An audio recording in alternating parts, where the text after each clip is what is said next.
Hey there, welcome to a video discussing homework number 29 and the classwork for section 4.6 for Algebra 2. My apologies that I can't be on campus today. I'm fighting a cold. Our entire family came down with something nasty on Saturday and so I was been knocked out, but hope to be back on campus by tomorrow. So your sub for C period will be Mrs. Sasui, and for D period, Ms. Gremmett. And of course, they're math teachers, so they can help you if you're stuck in anything. And of course, Ms. Gremmett teaches algebra too, so you got the direct source there. Anyway, let me go over the homework first, just to make sure you're clear on what you had to do for these problems. So the problems are displayed right now on the screen. So the first one, 465, deals with solving a quadratic inequality. This is something I will expect you to know how to do on the test. So, well, part B, part A is actually really easy. But let me show you the solutions first. The solution for 465 part A is x is greater than or equal to -4. For B, x is between -3/2 and 4. -3/2 is not included. The 4 is also not included. So that's why you see the open circles there. And the number lines show the answers there as well. So feel free to make any corrections to your homework if you missed that. And of course, hopefully you upload the homework already. If not, please do so during class today or once class is over. Also accept it if it's a bit late and give you full credit. But to solve, say for part B, part A is too easy. Solve for part B. Best thing to do is just move all terms to one side and factor. The factor, you can do a little diamond. A times C, -24, B is -5. Find two numbers that multiply to the top and add to the bottom. That'd be -8 and 3. I'll do a box. Put the first term in the upper left corner, last term in the lower right corner. -8x and 3x are the split terms from -5x because they add to -5x.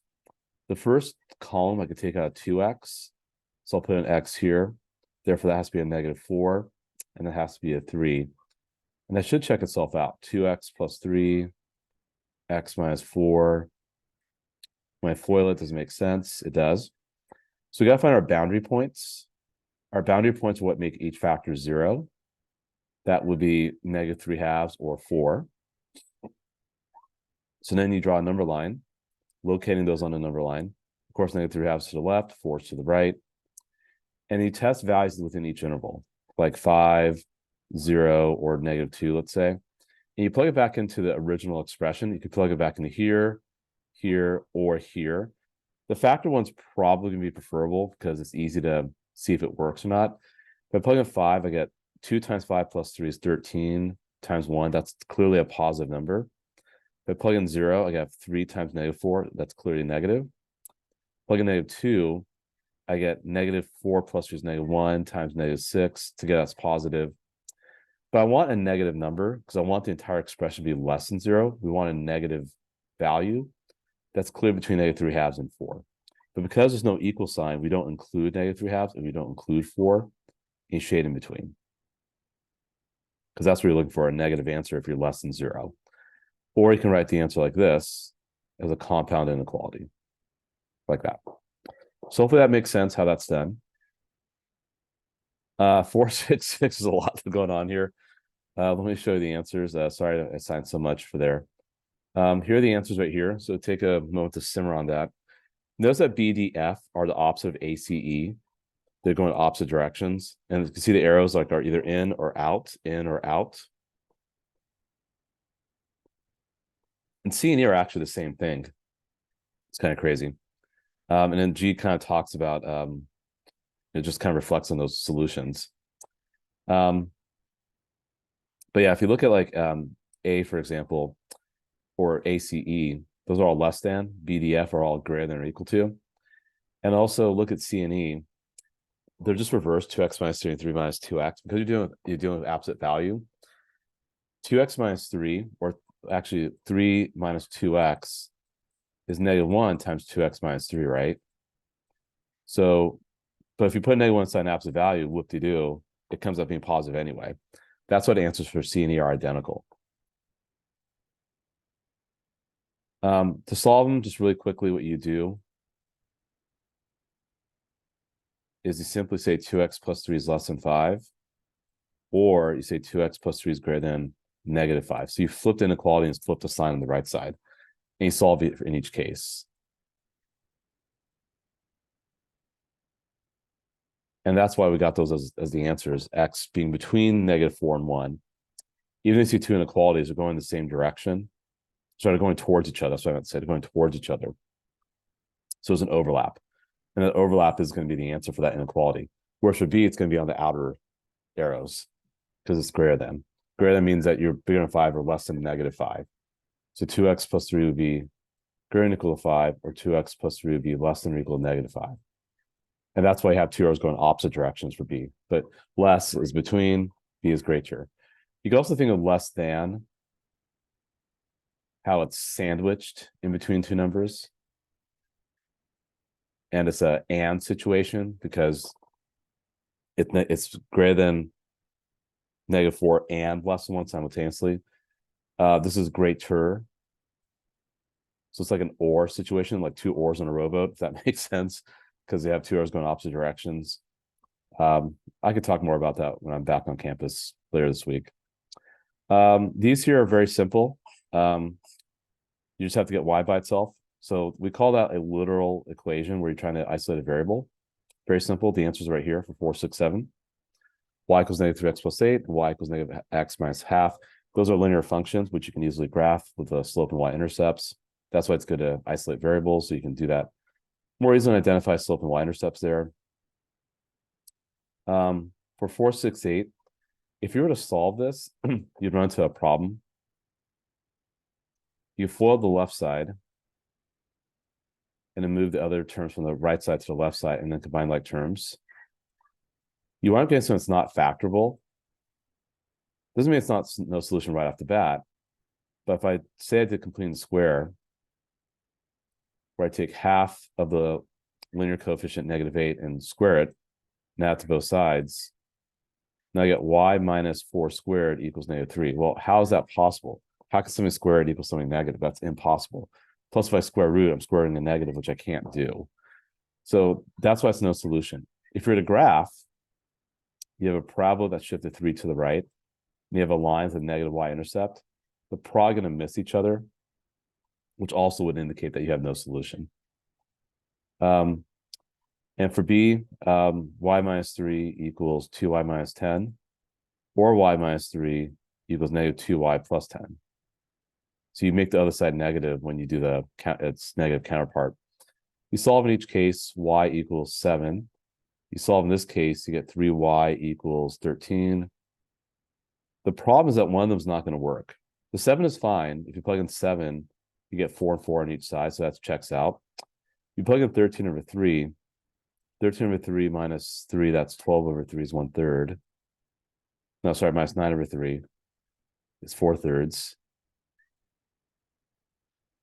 The other side, you'll have 26 over 3 minus 10, which is 30 over 3. And that's -4/3. So you don't get a match.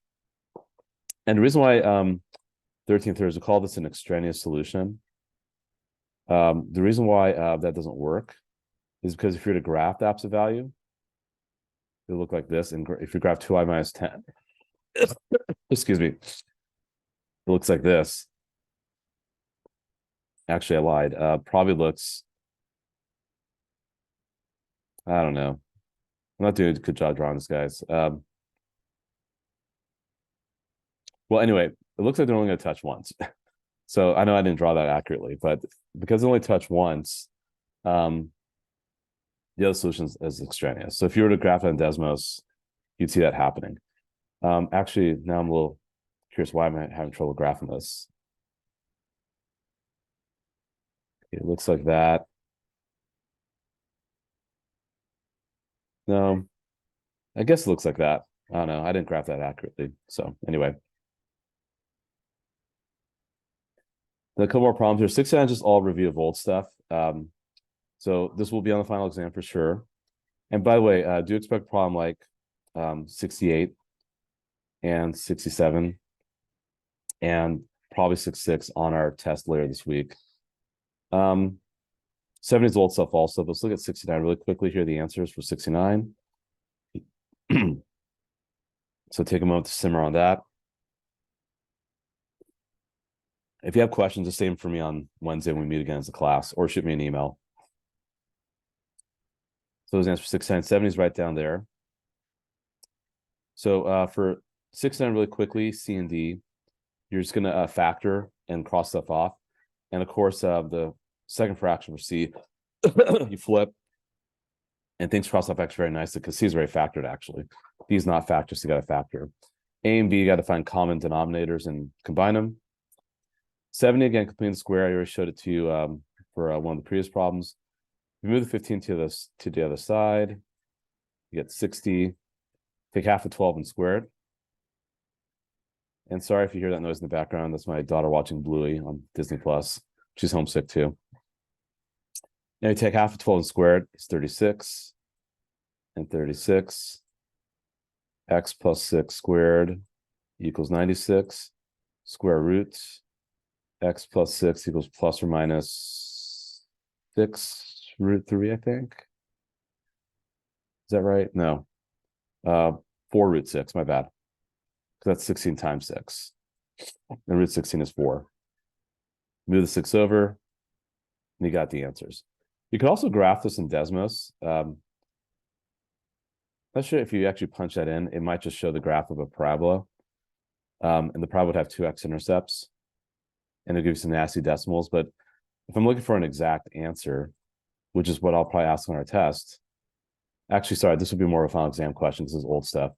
That's exact in radical form. So that's yet another problem. So again, this is all being recorded, so you could always watch this over again if you need to see it again, or slow down if you need to. Because I know I'm going kind of fast here. All right, now let's talk about the lesson for today.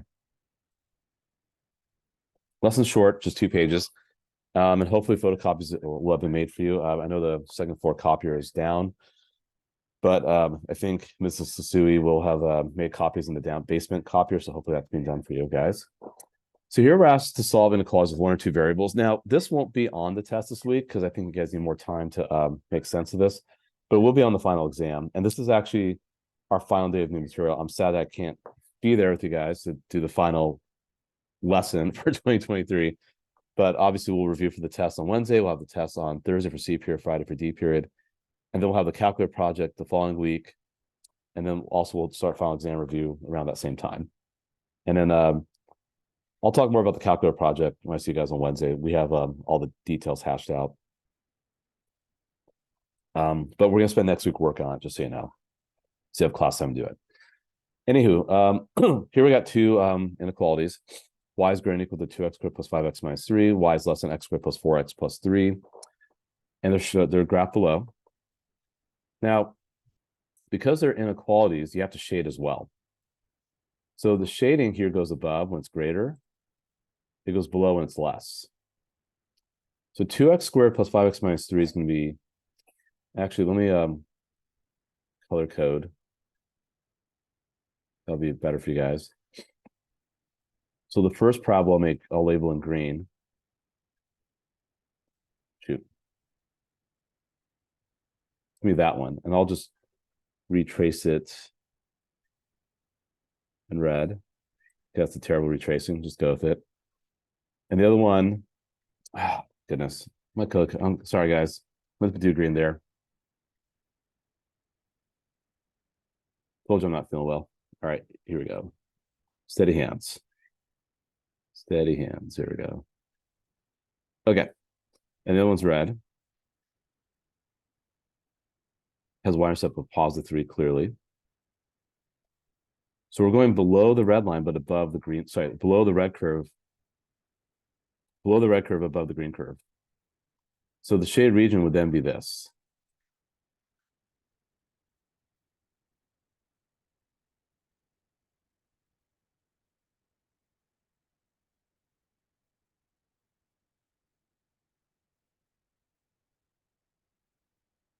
So that would be your answer.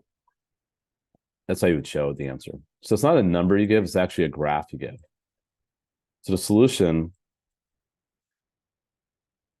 is the shaded region, just so you know.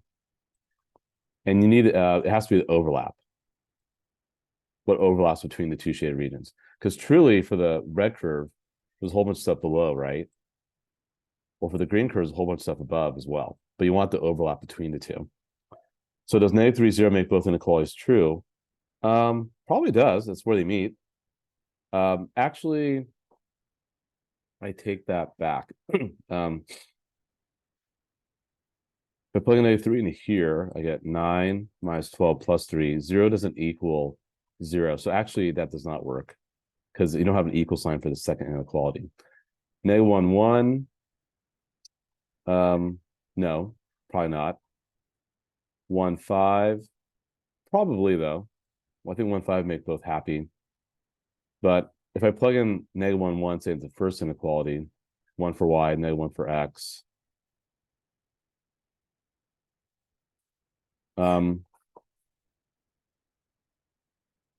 Actually, that would work for the first one, but not for the second one. So 1 is less than 1 minus 4 plus 3. Now it's right on the border. It doesn't work. But 1, 5, I think would work for that. 5 is less than 1 plus 4 plus 3. Absolutely. Or for the other one, 5 is greater than or equal to 2 plus 5 minus 3. Yeah, 5 is greater than or equal to 4. That totally works. So you could always test these back into each inequality or just look at the graph too. That could help. So this was a yes. That was a no. And that was a no.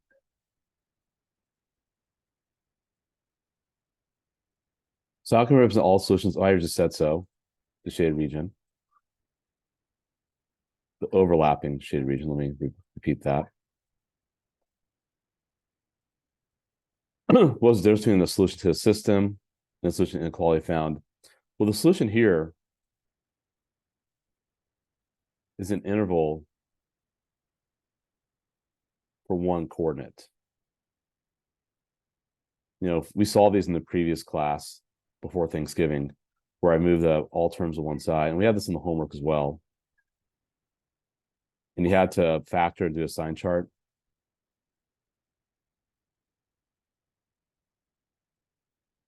So that would be just an interval for one coordinate, like it's like x is between two numbers or something like that. But for a system of inequalities, again, it's a shaded region. You have to consider both x and y. We're here, it's just x. For problem 458. Okay, here on the second page of the notes. This is good because it's about 20 minutes before class starts. I'm just trying to rush to get this done. For each of the following graphs, find an equation in a inequality system that would have shown. Okay. Well, it's going to be an inequality, just so you know.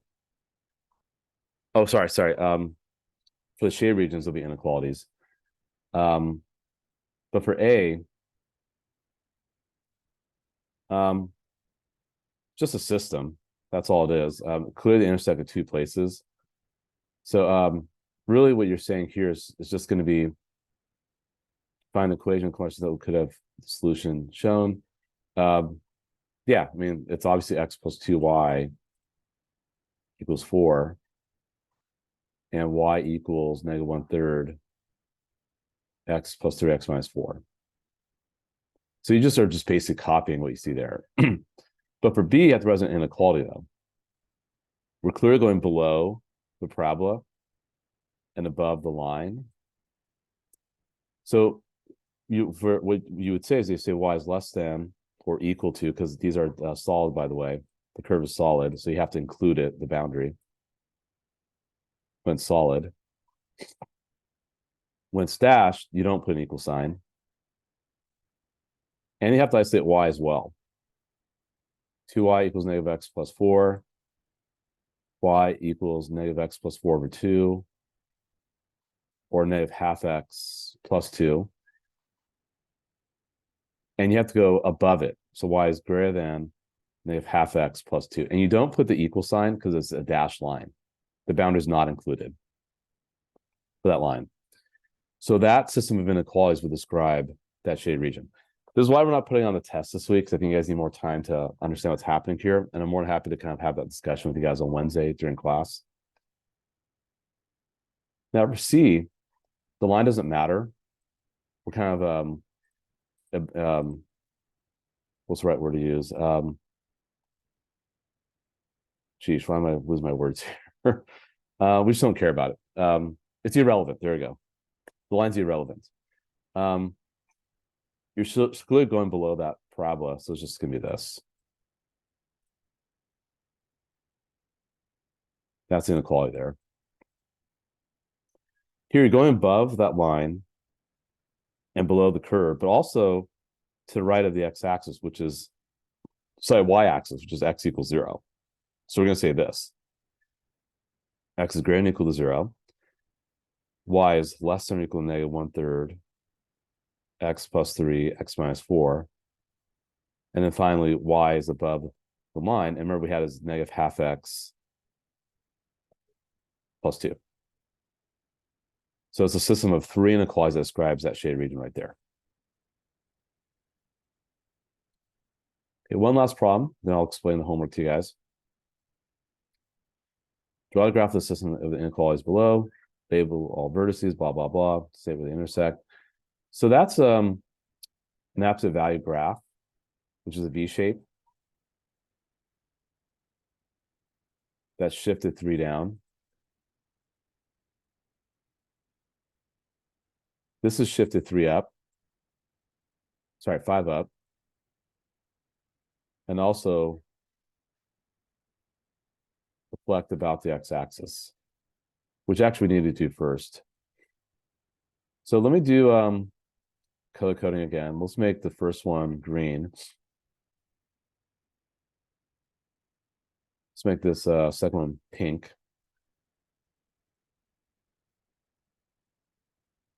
I'm drawing my coordinate plane in black. 1, 2, 3, 4, 5. 1, 2, 3, 4, 5. 1, 2, 3, 4, 5. 1, 2, 3, 4, 5. So the first one will be green. The vertex is at 0, -3. And I plug in -3 for x. It looks like this, kind of like this V shape, or old school antenna ears on a TV. It's before you guys' time, my time, your parents' time. 5 is going to be right here, and it's flipped over also.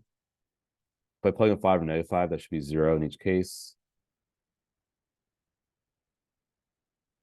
And we're shading above the green. I'll do blue. So we're going above because when y is isolated and it's greater, it's above. When y is isolated, it's below. Or sorry, when y is isolated, it's less, it's below. So you go below the pink, but above the green. So it's kind of like this.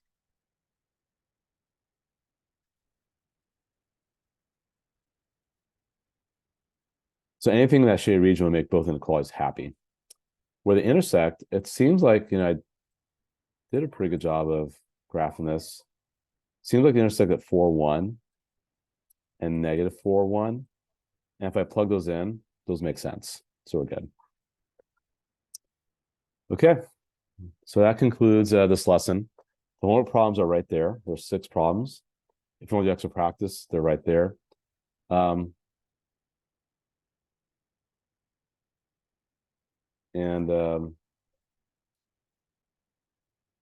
Wait 1 sec. Hold on. Did I actually print the homework for you guys?